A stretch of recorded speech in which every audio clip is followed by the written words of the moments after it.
Salah satu SMA yang menerapkan ujian satuan pendidikan secara tatap muka ialah SMA Negeri 3, di mana pihak guru dan panitia menerapkan USP benar-benar memperketat jalannya proses USP, khususnya berkaitan penerapan protokol kesehatan. Para siswa yang mengikuti USP oleh pihak sekolah diwajibkan menggunakan masker, serta pihak sekolah membuat pembatas khusus di masing-masing meja para siswa yang mengikuti USP itu sendiri.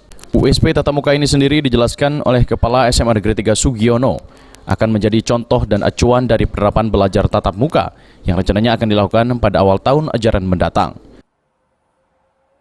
Dengan tim yang kami bentuk untuk selalu mengawasi, tetap disiplin untuk menjaga protokol kesehatan. Insya Allah karena ini akan menjadi acuan atau tolak ukur pembelajaran tatap muka nanti di Juli. Mudah-mudahan saya berharap Sumsel bukan hanya SMA 3 di Sumsel ini USP berjalan lancar dan aman, tidak ada hal-hal yang tidak kita. Khusus di SMA Negeri 3 ini jumlah siswa yang mengikuti ujian satuan pendidikan sebanyak 300 siswa. Pihak guru SMA Negeri 3 menargetkan siswa memperoleh nilai minimal USP 70, lebih tinggi dari nilai minimal USP nasional yaitu 55. Firman Hidayat, PAL TV.